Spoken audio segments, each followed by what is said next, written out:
नमस्कार। आपका real life story में हार्दिक स्वागत है। यहाँ आपको वास्तविक जीवन की अनोखी कहानियां सुनने को मिलेंगी।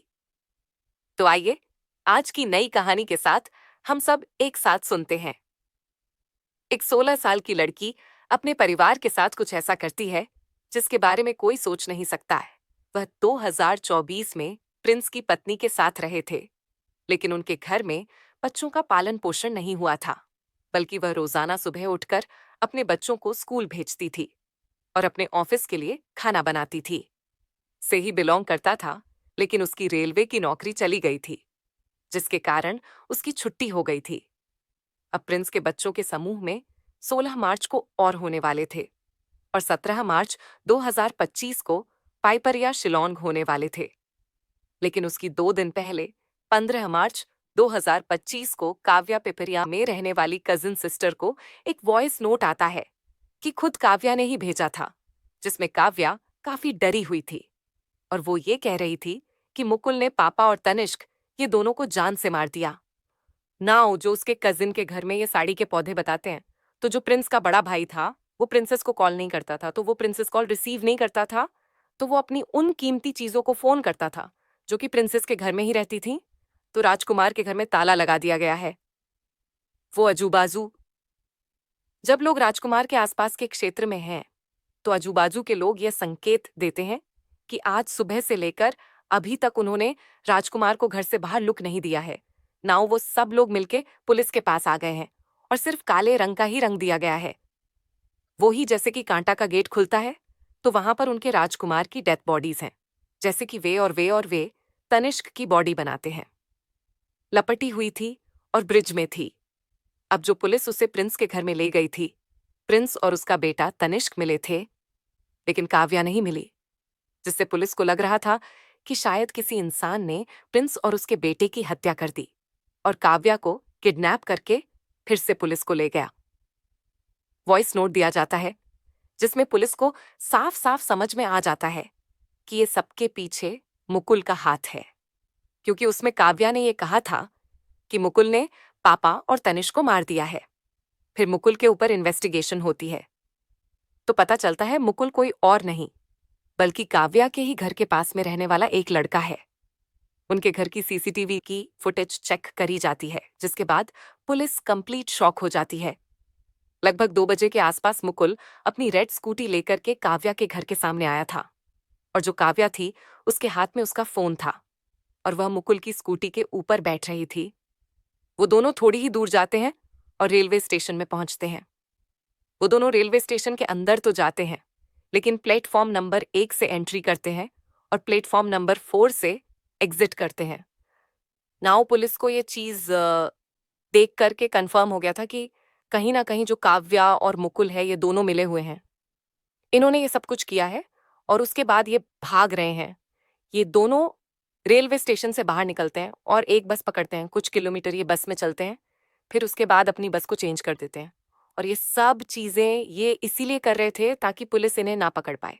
लेकिन तभी पुलिस मुकुल और काव्या ये दोनों का बैकग्राउंड चेक करते हैं, तो पता चलता है कि जो मुकुल है उसने एक बार सांपा 2025 में काव्या को भगा लिया था, जिसके बाद राजकुमार ने एफआईआर करी और पुलिस ने यह दोनों को हरिद्वार से पकड़ लिया, जिसके बाद राजकुमार ने मुकुल के ऊपर पॉक्सो एक्ट लगवा दिया और उसे जेल भिजवा दिया। लगभग मुकुल 15 दिन तक जेल में था, फिर उसके बाद उसे बेल मिली और यह भी एक बहुत बड़ा रीजन था जिसकी वजह से राजकुमार पिपरिया शिफ्ट होना चाहता था। नाउ अब जो पुलिस थी है वो मुकुल के घर वालों से भी इंटेरोगेशन करती है, तो वो ये बताते हैं कि मुकुल सिर्फ 12वीं पढ़ा हुआ है। वो स्टार्टिंग में कॉलेज जाता था, लेकिन फिर उसने कॉलेज छोड़ दिया। उसे बॉडी बिल्डिंग और मॉडलिंग में काफी ज्यादा शौक था, जिसकी वजह से ज्यादातर टाइम वह जिम में ही रहता था। तभी उसकी मुलाकात काव्या से हुई। वो दोनों प्यार करने लगे और घर छोड़ के भाग गए, जिसके बाद राजकुमार ने उसे अरेस्ट करवाया और जेल भिजवा दिया। लेकिन जब से वो जेल से आया है उसका बिहेवियर काफी ज्यादा एग्रेसिव हो चुका है। वो सिर्फ क्राइम मूवीज देखता था और शायद कुछ प्लान कर रहा था। बदला लेने के लिए नाउ पुलिस उन्हें ढूंढने की काफी ज्यादा कोशिश कर रही थी, लेकिन वो दोनों ने अपना फोन ऑफ करके रखा था, जिसकी वजह से उनकी लोकेशन नहीं मिल पा रही थी। लेकिन वो दोनों अपनी लोकेशन हमेशा चेंज कर रहे थे। जैसे सीहोर सीहोर से कटने कटने से अयोध्या, अयोध्या से पुणे, जहां उन्हें सीसीटीवी कैमरे में देखा जा रहा था। नाउ अब जो पुलिस थी है वो मुकुल को पकड़ने के लिए उसके ऊपर 10,000 का इनाम भी रखती है, लेकिन फिर भी पुलिस उन्हें नहीं पकड़ पाती। बट 17 मार्च 2025, इस दिन काव्या ने अपना मोबाइल ऑन इन किया था और एक जगह पेमेंट करी थी, जिसकी वजह से पुलिस को वहां पर की लोकेशन मिल जाती है और वो लोकेशन पुणे की थी।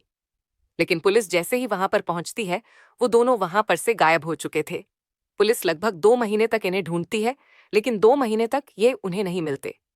बट 10 मई 2025, लगभग 2 महीने के बाद, हरिद्वार के गवर्नमेंट हॉस्पिटल में, जहां पर के वेटिंग एरिया में एक लड़की आराम कर रही थी, वहां पर से एक पुलिस कांस्टेबल जा रही थी जो कि सिविल ड्रेस में थी।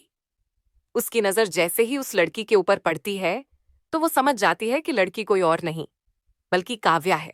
अब वो जो पुलिस कांस्टेबल रहती है, वो काव्या के पास जाती है, धीरे धीरे उससे बात करना शुरू करती है। लेकिन तभी वहां पर मुकुल आ जाता है और मुकुल समझ जाता है कि अब वो दोनों पकड़ा वाले हैं। तो जो मुकुल रहता है, वो ये बहाना करता है कि ये मेरा सामान कुछ छूट गया है, मैं उसे लेकर के आ रहा हूं। और हकीकत में वो सामान लेने नहीं जाता, बल्कि वहां पर से भाग जाता है। लेकिन वो जो लेडी कांस्टेबल रहती है, वो वहां पर काव्या को अरेस्ट कर लेती है। वो उसे जबलपुर थाने लेकर के जाते हैं और इंटेरोगेशन करते हैं, जहां पर काव्या ये बताती है कि वो मुकुल से बहुत ज्यादा प्यार करती है, लेकिन उन दोनों के प्यार के बीच में उसका पिता राजकुमार आ रहा था और वो उन दोनों को एक साथ नहीं रहने दे रहा था। उन्होंने मुकुल को जेल भी भिजवा दिया था और वह हम सबको लेकर के पिपरिया शिफ्ट होने वाले थे। और अगर ऐसा हो जाता तो वह मुकुल से नहीं मिल पाती। लेकिन तभी 15 मार्च 2025 को मुकुल ने प्लान बनाया। वो घर के पीछे वाले कमरे से घर के अंदर आया। उसने राजकुमार को बहुत ज्यादा जोर से मारा और उसकी हत्या कर दी। जिसके बाद तनिष्क ने उन दोनों को देख लिया, तो उन्होंने इन्हें तनिष्क को भी मारा। उसे एक चादर में लपेटा और उसे फ्रिज के अंदर डाल दिया। उसके बाद वो दोनों भागे और कई बार अपनी जगह चेंज करते रहे। लगभग 2 महीनों के अंदर उन्होंने अपने पिता के अकाउंट से लाख उड़ा दिए, जिसके बाद उनका पैसा खत्म हो गया। वो इधर उधर ट्रेवल नहीं कर पा रहे थे और पुलिस ने उसे पकड़ लिया। नाउ हालांकि अब जो मुकुल है, उसने भी सरेंडर कर दिया है, क्योंकि उसके पास भी कोई और ऑप्शन नहीं है। हालांकि अब जो काव्या है, वो तो बाल जेल में है, लेकिन अब मुकुल को कड़ी सी कड़ी सजा हो रही है। अगर आपको हमारी कहानी पसंद आई हो, तो हमारे चैनल को लाइक, शेयर और सब्सक्राइब करें। साथ ही इसे अपने दोस्तों के साथ भी साझा करें। आपका समर्थन हमें और बेहतरीन कहानियां बनाने के लिए प्रेरित करता है। धन्यवाद।